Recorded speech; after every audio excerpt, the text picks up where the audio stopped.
가진 게 그리 많진 않아.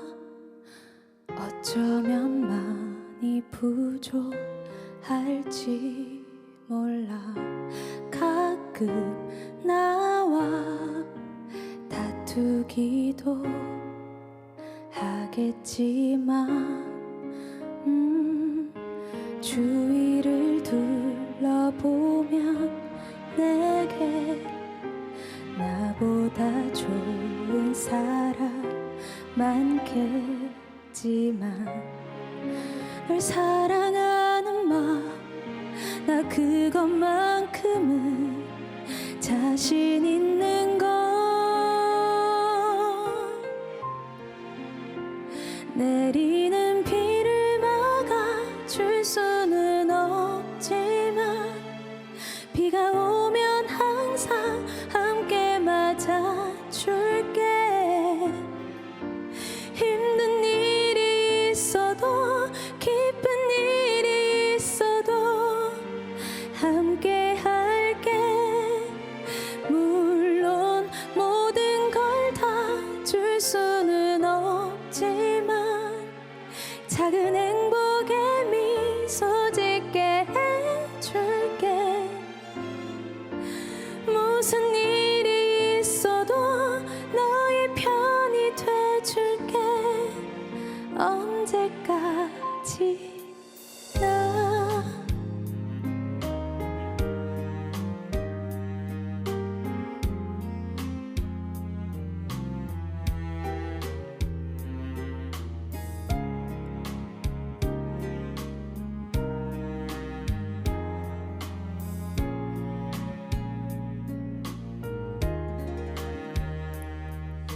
세상이 그리 쉽지 않아.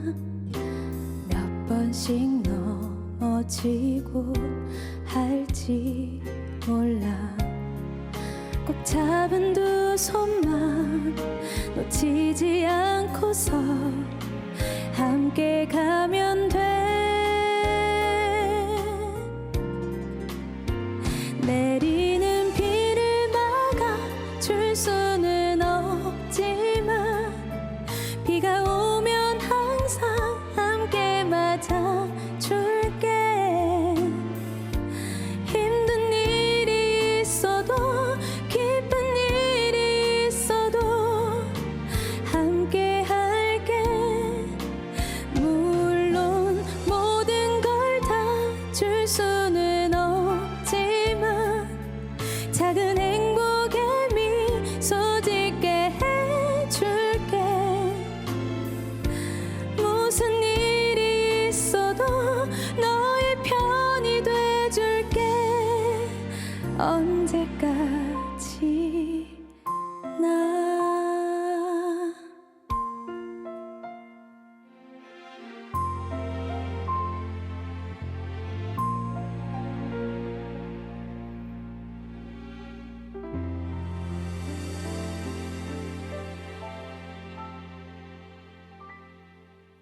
안녕하세요.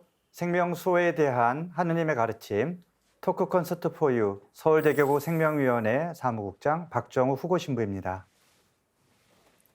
네, 안녕하세요. 서미주 세실리아입니다.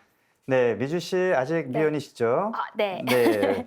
혹시 결혼하면 아이를 몇 명이나 낳을지 생각해 본 적이 있습니까? 저는 항상 이제 아무래도 자매다 보니까 네. 그런 거에 대한 생각이 굉장히 많거든요. 네. 그래서 이제 무서워서 낳고 네. 싶지 않다가도 한 2명은 낳고 싶다라는 낳다? 생각을 항상 가지고 네, 있습니다. 그렇군요.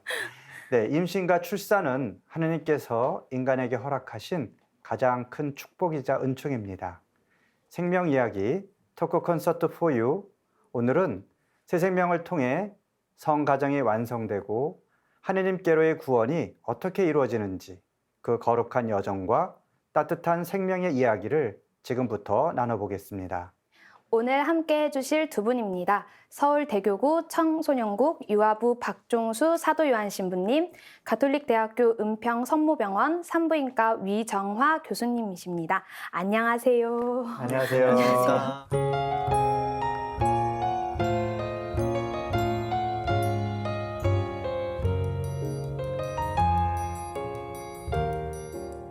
이 박정수 신부님 청소년국 유아부. 네. 네. 그래서 어떤 유아에 관련된 사목을 하시는데 뭐 오늘 주제인 임신과 출산 뭐 이런 것을 직접적으로 다루진 않지만 어쨌든 유아가 그런 과정을 통해서 이제 자라나기 때문에 그런 주제도 좀 관심이 있으실 것 같아요. 임신과 출산 또 그것을 통해서 우리가 부모가 된다는 것, 그것이 우리 신앙적으로 어떤 의미가 있는지 신부님 좀 요약 좀 해주시죠. 네. 임신과 출산을 저희가 안 다루는 건 아니고요. 네. 네, 다루고 있습니다. 태교 프로그램이라는 걸로 다루고 네. 있고요. 그게 유아라는 그 생애 그 기간이 단순히 태어나서부터 시작이 되는 게 아니라 잉태부터 시작이 되는 거기 때문에 네. 태교 프로그램을 통해서 임신부터 예, 출산 그리고 이제 학령기로 넘겨주기 전까지의 전 과정을 저희 네. 유아부에서 담당을 하고 있습니다. 네. 예, 그래서 임신과 출산 같은 경우는 어떻게 보면 사람이 네. 하느님의 창조 사업에 네. 함께할 수 있는 굉장히 아하. 고귀한 네. 과정인 거죠. 네. 예, 하느님이 우리를 창조하셨듯이 하느님께서 주신 소중한 생명을 품고 네. 그리고 그것을 소중하게 갖고 네. 나가는 역할을 하는 거. 네. 그리고 출산 후 양육은 단순히 우리 속된 말로 내 자식 키우는 게 아니라 네. 하느님께서 우리에게 맡겨주신 소중한 생명을 우리 공동체 일원으로서 키워내는 거. 네. 성모님과 성 요셉께서 예수님을 그렇게 키우셨듯이 그 과정이라고 보시면 되겠습니다. 사실 요즘 많은 젊은이들이 그 결혼과 또 출산 육아를 굉장히 부담스러워하잖아요. 그렇죠. 그렇지만 우리 신앙인들은 하느님께서 당신의 창조 사업의 협조자로 우리를 불러주셨다. 그 하느님을 닮은 한 존재를 우리가 이 세상에 이렇게 보내는데 협력하고 잘 키우는 어떻게 보면 정말 거룩한 소명을 받았다. 네. 이렇게 생각하면 좋겠네요. 네, 맞습니다. 네. 그리고 이제 유아부가 또 하는 일들이 또 어떤 일이 있을지 또 좀 더 소개 좀 해주시죠. 네, 저희 유아부서는 크게 이제 두 가지 네. 업무로 나뉘는데요. 한 가지는 본당에 대한 이제 유아신앙 교육을 지원하는 사업을 하고 있습니다. 그래서 여러 가지 프로그램, 네. 그다음에 교육 자료 이런 네. 것들을 이제 개발해서 보급을 하고 있고요. 네. 또 한 가지는 저희 교구법인의 그 유아교육 기관이 유치원이 24개, 네. 어린이집이 10개가 있습니다. 네. 저희 교구 직할, 직영을 하고 있는 기관인데요. 거기 기관에 대한 이제 거기 다니는 어린이들 중에 이제 우리 신자 어린이들을 네. 위한 이제 교육 자료, 그다음 교육 프로그램들을 이제 보급을 네. 하고 있고, 그다음에 아무래도 이제 선생님들이 그 업무에 집중을 하다 보면 그럼 이제 신앙 프로그램 교육하기가 쉽지가 않아요. 네. 그래서 이제 그런 부분에 대해서도 저희가 지원을 하고 있고 네. 선생님들 스스로에 대한 교육 프로그램도 저희가 이제 지원을 하고 있습니다. 네. 네, 그런 사업 두 가지 사업을 하고 있습니다. 네. 우리가 보통 주일학교를 제일 먼저 떠올리는데 교회의 어떤 신앙교육하면 그 전에 유아부라는 것이 있고 정식으로 학교 들어가기 전에 또 우리가 신앙교육을 할 수 있는 어떤 그런 시간과 그런 여지가 있고 네. 또 많은 또 분들이 신앙교육은 뭐 주일학교 다닐 때부터 시작되는 것이 아니라 정말 태어나서부터 해야 된다면 이 유아부에서 하는 프로그램에 많이 관심을 가지면 좋겠네요. 그렇죠. 네. 그리고 태어나서부터가 아니라 네. 태어나기 전부터. 네. 그렇죠. 태교부터 시작을 네, 네. 해서 맞습니다. 네. 네, 우리 위정학 교수님께서는 이제 산부인과 의사이신데요. 그 지금까지 많은 임신부들이 또 이렇게 찾아와서 진료도 받으시고 할 텐데 혹시 기억나는 예비 엄마 아빠가 있나요? 네, 뭐 그 생명이 탄생하는 거는 뭐 어떤 중요도를 떠나서 많이 네. 축복이 되는 순간이긴 할 텐데 이제 임신 기간 동안 저랑 길게 고생하셨던 분이나 임신을 굉장히 어렵게 하셨던 분 다 기억이 많이 남는데 좀 특별히 남는 경우라면은 이제 저희가 태아 치료를 이제 성공적으로 해서 건강하게 출산했던 경우, 어떤 산모분은 이제 임신 중에 아기가 뱃속에서 흉수가 많이 차 있어서 뭐 그런 상황에서는 임신 기간을 연장할수록 아기 폐 발달이 불리하기 때문에 뭐 조산을 해야 되거나 이런 확률이 높은데 태아 션트 시술이라고 해서 아기 흉수가 양수로 빠져나가는 시술을 네. 하게 돼서 이제 만사까지 뭐 물론 여러 가지 우여곡절이 있지만 이제 네. 유지를 하시고 건강하게 출산하시고 아기도 특별히 크게 합병증 없이 태어나셨던 경우 그런 경우도 네, 많이 기억에 남는 것 같습니다. 네. 한 생명이 태어나기까지 사실 뭐 부모님들이 많이 노력을 하시고 어떤 정성을 쏟지만 이렇게 의사 선생님들처럼 직접적으로 태아의 건강을 보살피는 그런 분들이 또 수고가 있기 때문에 또 무사히 태어날 수 있는 것 같아요. 근데 또 제가 좀 이제 또 청년이다 보니까 좀 궁금한 게 있는데 요즘 또 출산율이 많이 떨어지고 있다고 하잖아요. 이제 또 선생님으로 계시면서 정말 실제로 그게 피부로 느껴지실 정도인가요? 네, 뭐 실제 저희가 대학병원이기는 하다 보니까 이제 고염 산모님들이 조금 더 많이 찾으시는 면이 있지만 그래도 뵙다 보면 둘째 임신해서 오시는 분들도 많이 줄고 뭐 셋째 임신은 굉장히 드물고 작년에 한 5째 임신 출산하신 분 작년에 한 분 뵌 정도로 많이 줄고 있거든요. 2000년대만 해도 뭐 출산 연간 출생률이 64만 명이었으면 작년에 한 30만 명 정도니까 거의 한 반 이상 줄어든 거로 파악이 되고 있습니다. 그 이제 제가 아직 이제 한 번도 전 미혼이니까 아이를 가져본 적이 없어서 네. 궁금한 게 있는데 또 이제 태아가 엄마의 심리 상태를 굉장히 영향을 많이 받는다고 이제 전에 들었거든요. 과학적으로 근거가 있는 얘기인가요? 네. 그 산모님들의 이제 정신리적인 건강 상태가 실제 산모의 건강 상태랑도 이제 밀접하지만 상과적 합병증도 많이 이제 증가하는 것으로 많이 보고되고 있습니다. 조기 진통, 조산, 그리고 임신 중에 새로 생길 수 있는 당뇨병, 임신성 당뇨병이나 혈압의 빈도도 신체적인 그런 이제 문제뿐만 아니라 심리적인 문제도 꽤 영향을 많이 받는 것으로 알려져 있습니다. 네. 그렇다면 이제 아까 유아부에서도 이제 태교 프로그램을 하고 있다 그러는데 우리 신앙인들에게 좀 더 의미 있는 여러 뭐 태교 프로그램이 있지만 진짜 뭐 클래식을 듣는다든지 그런 것도 있지만 좀 고유한 우리 신앙인이 좀 사용할 만한 그런 태교 프로그램이 어떤 것이 있는지 좀 소개 부탁드릴게요. 일단 태교 프로그램, 그러니까 태교라는 것 자체가요. 네. 우리 교수님께서도 말씀하셨지만 산모가 스트레스를 받으면 안 되잖아요. 네. 사실 뭐 시중에는 그러니까 태내 조기 교육을 위해서 뭐 영어 카세트 듣기, 영어 음악 듣기, 뭐 클래식 음악 듣기, 뭐 여러 가지 하잖아요. 근데 이제 우스갯소리로 그걸 듣고 스트레스를 받느니 차라리 원하는 음악을 듣고 스트레스를 풀어라라는 그게 훌륭한 태교다라고 얘기를 하거든요. 근데 신앙 태교 저희가 이제 개발을 하고 보급을 하는 그 신앙 프로그램도 너무 뭔가를 특별한 걸 하려고 하는 것이 아니라 신앙인으로서의 가장 기본적인 것들을 하면서 내 마음을 하느님께로 향하게 하는 거. 그래서 엄마가 기도를 하는 것이 바로 태아가 기도를 하는 것이고 또 엄마가 믿는 것이 태아의 믿음이 된다라는 것을 가장 기본적으로 생각하셨으면 좋겠어요. 뭐 예를 들자면 성경 안에서도 그 우리 성모님께서 엘리사벳 사촌을 이제 찾아가잖아요. 그때 엘리사벳이 이제 이야기를 하죠. 하느님의 어머니께서 여기 웬일이십니까? 태내 아기가 기뻐 뛰놉니다. 그 아기가 엄마가 느끼는 거를 아기가 느끼기 때문에 엄마가 신앙생활을 통해서 기쁨을 느낄 때 아기도 신앙생활이 된다는 것을 잊지 않으셨으면 좋겠습니다. 네. 엄마가 기도하면서 어떤 신앙 체험이 있고 또 하느님이 주시는 어떤 은총을 체험해서 내 마음이 기쁠 때 당연히 아기한테도 좋은 영향을 당연하죠. 주겠죠. 그건 아예 교회 문헌에 그렇게 나와요. 교회 문헌에 그 어른들로부터의 신앙 체험, 명백한 신앙 체험, 그거 이상 가는 것이 없다고 교회 문헌에 써 있어요. 근데 뭐 임신 중에 남편이 맨날 술 먹고 늦게 들어오고 막 속썩여 그러면 최악이죠. 태아한테도. 그러니까 임신했을 때 남편이 더 자기 자식을 위해서라도 그럼요. 또 부인한테 잘해야 혼자 된다. 하는 건 아니니까 태교가요. 저희 태교 프로그램도요. 물론 뭐 어쩔 수 없이 그 임신부 혼자 오는 경우도 있지만 저희는 되도록이면 아빠와 함께 오라고 권장하고 그 실제로 이제 뭐 저희 옛날에 했었던 지금 이제 개점 휴업 상태겠죠. 코로나 때문에 청담동이라든지 당산동이라든지 이런 데서 잘 원활하게 하고 있었을 때 그 사례들을 보면 처음에 아빠가 이제 입이 이만큼이 나와갖고 투덜투덜대면서 와요. 와갖고 프로그램 한 번 딱 하고 나서는 그 다음부터는 아주 적극적이래요. 그러니까 자기도 그 프로그램을 통해서 엄마 뱃속에 있는 태아에 대한 책임감을 느끼는 거죠.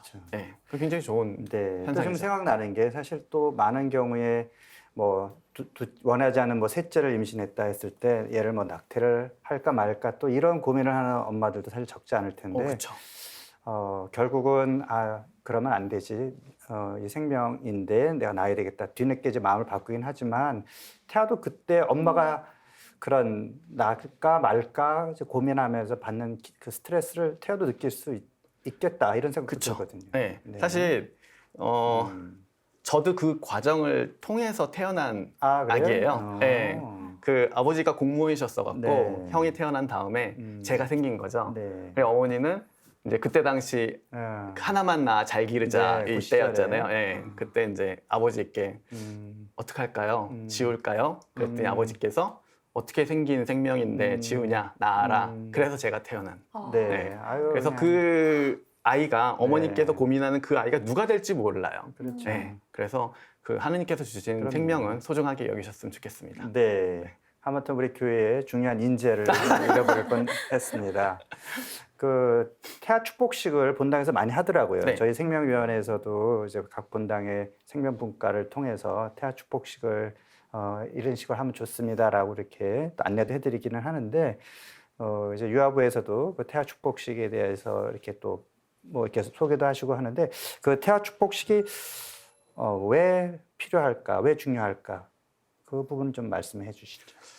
네, 태아 축복과 축복식이라는 것만 따로 떼어서 잠깐만 네. 이렇게 보자면 이게 구약 시대 때부터 이미 축복이라는 개념이 이렇게 잘 되어 있잖아요. 네. 그러니까 그게 꼭 하느님의 축복뿐만 아니라 사람 대 사람 간의 축복도 굉장히 잘 이루어지고 있는 그 구약의 시대의 모습을 볼 네. 수가 있어요. 그래서 복을 빌어주는 거죠. 네. 그래서 하느님의 자녀로서 잘 클 수 있도록. 그러니까 네. 요거를 태아와 이제 접목을 시키는 거예요.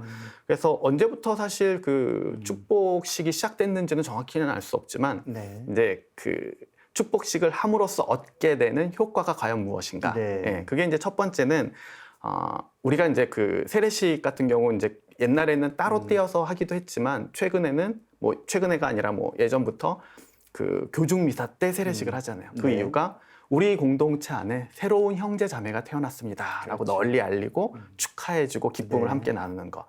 이 태아 축복식도 이제 마찬가지인 거죠. 우리 공동체 안에 새 아기가 생겼습니다. 잉태됐습니다. 네. 하느님의 아기가. 네. 그래서 이제 서로 널리 알리고 이제 우리 작은 공동체든 큰 공동체든 이제 함께 기쁨을 나누는 네. 거. 그래서 그 아이가 태어나는 것까지도 같이 공동체가 지켜볼 수 있도록 하는 거. 네. 그다음에 이제 두 번째는 하느님의 자녀를 잉태했다는 그 인식을 다시금 이제 그렇죠. 부모님들께 이렇게 각성시켜 주는 거죠. 네. 그 두 가지가 이제 가장 큰 그렇죠. 축복식의 효과라고 볼 수 있겠습니다. 그리고 이제 임신을 하면 아무래도 산모는 뭔가 좀 불안하고 네. 이 아이의 건강에 대해서 항상 걱정을 하시잖아요.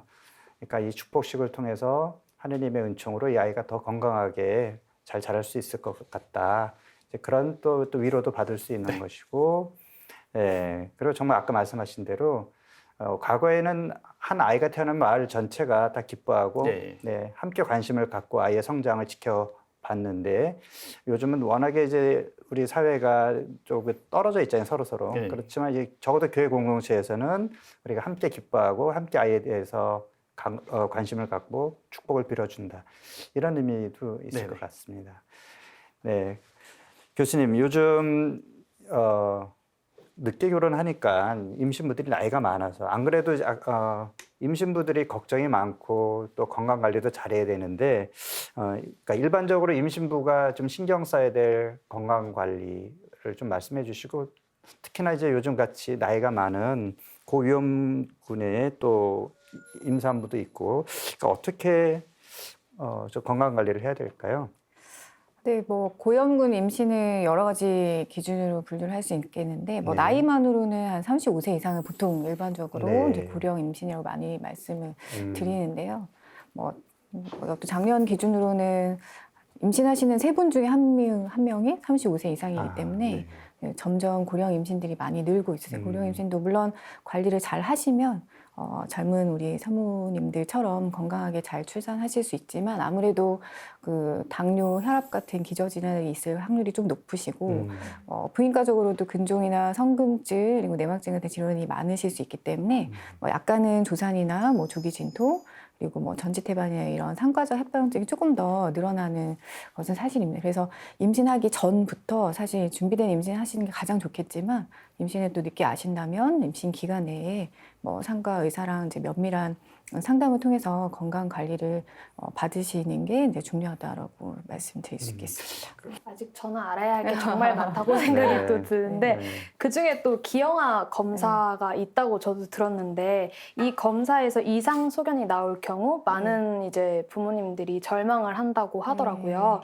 근데 기형아 검사에서 그 이상이 생긴다고 해서 곧 태아가 이제 기형이라는 거는 꼭 아니라는 또 의미가 있다고 하더라고요. 네, 이제 우선 뭐 기형아 검사가 어떤 것이 있는지를 뭐 미리 설명드릴 필요가 있을 것 같은데요. 기형아 검사는 뭐 여러 가지가 있는데 우선 이제 아기의 염색체 유전적인 부분을 파악하는 검사가 있고 그리고 이제 아기 뭐 심장 기형이나 여러 가지 구조적인 기형을 파악하는 검사가 있는데 구조적 검사는 보통 20주 이후에 이제 정밀 초음파를 많이 하게 되고요. 사모님들이 주로 이야기하시는 기형아 검사는 그런 염색체 이상과 관련된 이상을 보는 검사를 말씀을 하시는 건데 염색체 이상은 또 이제 선별 검사라고 해서 그런 확률이 높을지를 알게 알 수 있는 검사가 있고 또 진단 검사라고 해서 뭐 양수 검사나 육모막 검사처럼 아기 염색체를 바로 알 수 있는 검사도 있거든요. 근데 모든 산모님들이 그 진단 검사를 하실 필요는 없기 때문에 우선은 선별 검사를 해서 확률이 높은 경우에 이제 진단 검사를 하실지 이제 권고를 하는 검사를 하게 그러니까 이제 됩니다. 선별 검사라는 네. 가능성을 네. 일단 대충 보는 거고 네. 진단 검사라는 건 이제 구체적으로 이게 정말 어떤 네. 기형인지를 알아보는 있는지를 이제 네. 확인할 수 있는 검사입니다. 가장 대표적인 염색체 이상이 이제 다운증 같은 네. 21번 염색체가 3개인 3배 네. 수체를 보는 검사인데요. 이거는 혈액 검사로 알 수 있는 그 확률을 이제 따지게 되는데 보통은 일반적으로 하게 되는 3개월에 한 번, 그리고 4개월에 한 번 산모의 이제 혈액에서 특정 단백질, 그다음에 특정 호르몬 수치가 어느 정도로 나오면 그런 경우에는 다운 증후군 확률이 얼마나 된다라는 결과를 주는 검사를 많이들 하세요. 근데 그 검사를 해서 이제 저희가 이제 다운 고형군이에요 말씀을 드리면 사실 그게 이제 다운 증후군이에요라는 말이 아닌데도 불구하고 굉장히 크게 받아들이시는 거는 사실이세요. 그래서 현재까지 하시는 검사들 가장 민감한 검사가 위 양성률이 이제 양성 예측도가 한 5% 정도. 그러니까 실제 내가 고염군이라고 나왔어도 실제 이상이 있을 확률은 5%. 그러니까 95%의 산모님은 아닌 경우이기 때문에 사실 그런 경우에 저희가 양수 검사를 권해드리는 이유는 어떻게 보면 가장 큰 이유는 아닌 거를 확인하자라는 개념이 좀 더 클 수 있고요. 그래서 임신 기간 때 검사해서 확인을 하시면 10달 내에 조금 안심할 수 있는 측면도 있을 수가 있고, 뭐 그런 의미에서 권장하는 게 더 크다고 생각하시면 되고, 근데 사실 최근에 나온 조금 더 민감한 검사가 그 니프티라고 하는 검사가 있어요. 이제 그거는 엄마 혈액 검사를 통해서 아기 DNA를 바로 보는 검사다 보니까 위 양성률도 그렇게 높지는 않아요. 그래서 위양성도 0.1% 안팎으로 얘기를 하고 실제 양성이었을 때 양성의 확률도 나이에 따라서 좀 다르긴 하지만 그거조차도 100%는 아니에요. 50% 안팎 그리고 조금 더 나이가 있으시다면 한 90%까지도 얘기는 하지만 실제 그런 진단 검사는 아니기 때문에 진단 검사를 면밀히 하셔서 정확하게 파악할 수 있고 고염군이라고 해도 실제 아닐 확률도 충분히 있다는 걸 알고 있으시면 됩니다. 그리고 또 요즘에 기형아 검사랑은 또 별개로 이제 또 고령 임산부에게 또 상당수 산부인과에서 양수 검사를 또 권장하고 실시한다고 하는데 또 제가 듣기로는 이 양수 검사가 네. 또 태아한테 굉장히 상당한 스트레스를 네. 준다고 네. 들었거든요. 교수님. 네. 양수 검사도 산모님들이 많이 염려하시는 검사 중에 하나인데요. 그래서 예전에는 정말 35세 이상이시면 양수 검사를 하는 게 맞겠다 해서 권장을 많이 드렸고요. 네, 그래서 아까 말씀드렸던 것처럼 3분 중에 1분이 35세 이상이다 보니까 양수 검사 얘기를 들으시는 산모님들이 꽤 많기는 하세요. 하지만 최근에는 35세 이상이라고 무조건 하는 건 아니고 기존의 선별 검사의 민감도나 이제 정확도가 많이 올라왔기 때문에 기존의 선별 검사를 통해서 위험이 높으신 경우에만 양수 검사를 이제 고민을 하시면 되거든요. 근데 양수 검사 같은 경우는 뭐 알려져 있는 합병증은 아무래도 양막을 이제 그 천자를 하다 보니까 양수가 흐른다든지 혹시 뭐 유산이 된다는 확률이 많이 높진 않지만 그래도 한 1000분의 1 정도 확률로 있을 수는 있다고 해요. 그래서 사실 우리가 양수 검사를 권해드리는 그 기준이 양수 검사로 아기가 위험이 생길 확률보다 실제 다운 증후군의 확률이 더 높다면 양수 검사를 고민을 해보자 이런 개념인 거죠. 근데 제가 이제 궁금한 거는 그러면 이제 다운 증후군이라는 걸 알았어요. 그걸 치료할 수 있나요? 네, 그래서 저도 개인적으로 산모님께 상의를 드릴 때 맨 먼저 드리는 말씀은 사실 이것은 치료를 하는 검사는 아니다. 진단을 하기 위한 검사이기 때문에 사실 이게 검사를 통해서 결과가 전혀 바뀌는 건 아니기 때문에 사모님이 이제 뭐 검사를 하시겠지 않으겠다고 하면 출산 이후에 이제 아기를 이제 확인하실 수가 있고, 만약에 임신 중에 정확한 진단을 원하시면 이런 검사가 있다고 이제 알려드리는 차원으로 상담을 해드리기는 하는데, 사실 이제 염색체와 관련된 부분은 아직까지는 뭐 치료와 관련된 부분이 없다는 게 이제 제한점일 수 있겠습니다. 그럼 이런 기형아 판별을 위한 양수 검사에 대해서 또 이제 교회 입장은 또 어떤지 또 궁금해지는. 네, 사실 교회 입장은 이렇게 양수 검사뿐만이 아니라 이제 일반적으로 이제 산전 진단에 대해서 좀 우려하는 부분이 있죠. 우리가 기형아라든지 어떤 태아 이상이 있을 때 그 태아를 미리 진단을 해서 치료를 할 수 있는 목적이라면 그 의미가 있겠지만, 많은 경우에는 기형아니까 낙태해야 되겠다. 날까 말까 고민한다든지, 사실은 오히려 더 불안해하고 양심이라든지 이제 그런 것 때문에 이거를 지금 교회 가르침은 어떠한 기형이든 뭐 어떤 문제가 있어도 일단은 인간 생명은 다 소중한 거다라고 이야기하고 있기 때문에 절대 낙태해서는 안 된다라고 얘기하잖아요.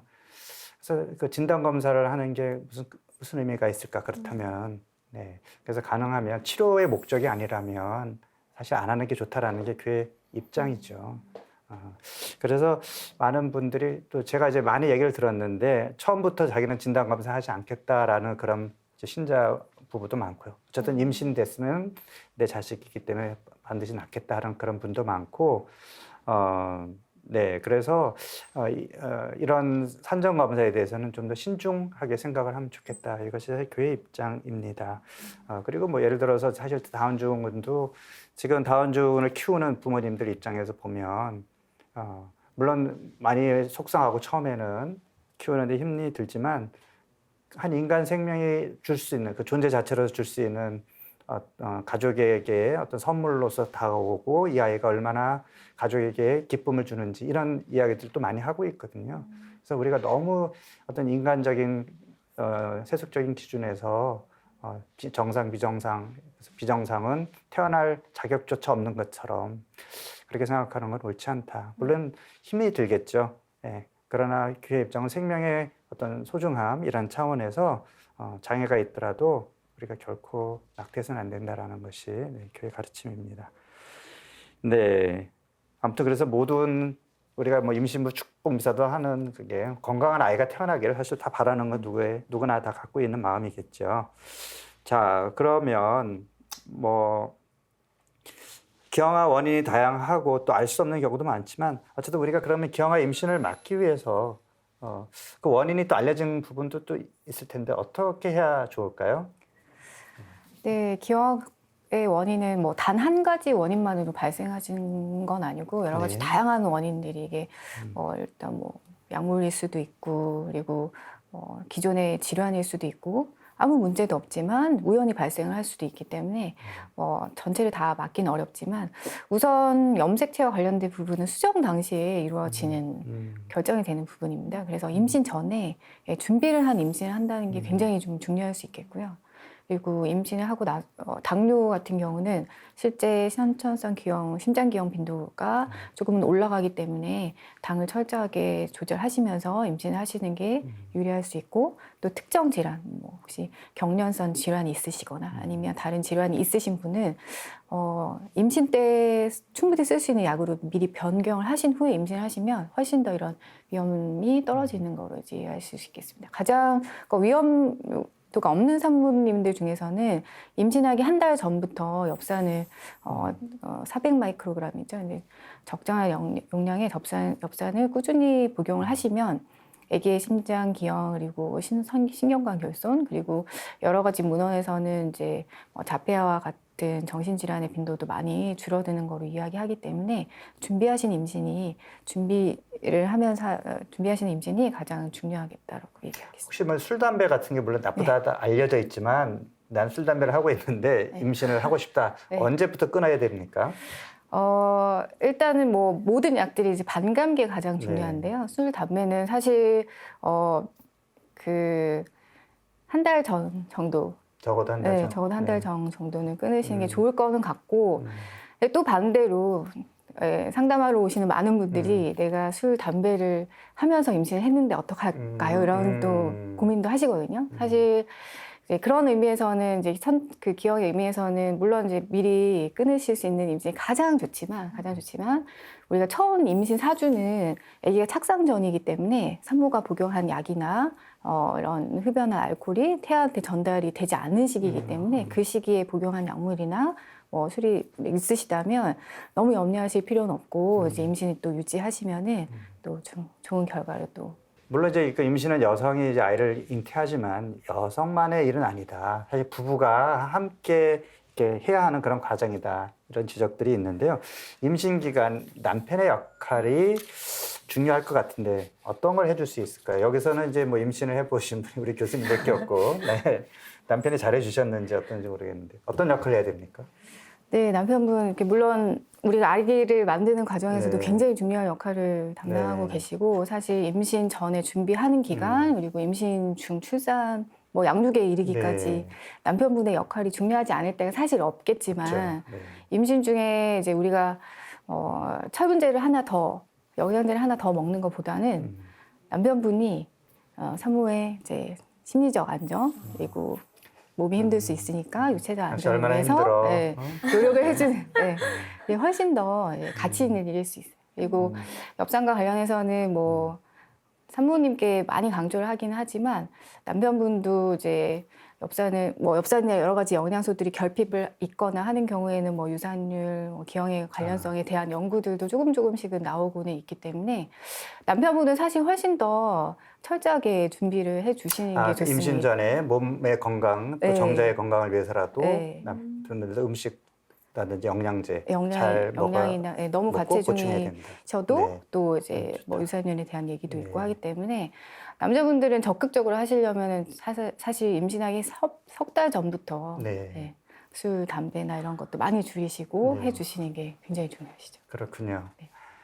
네. 토크 콘서트 포유 오늘은 생명 탄생에 관한 이야기를 나눠봤습니다. 임신에 이은 출산, 그 축복과 은총의 이야기는 다음 시간에 이어가도록 하겠습니다. 네, 함께 해주신 두 분 감사드립니다. 저희는 다음 시간에 다시 찾아뵙겠습니다. 고맙습니다. 네, 고맙습니다. 감사합니다.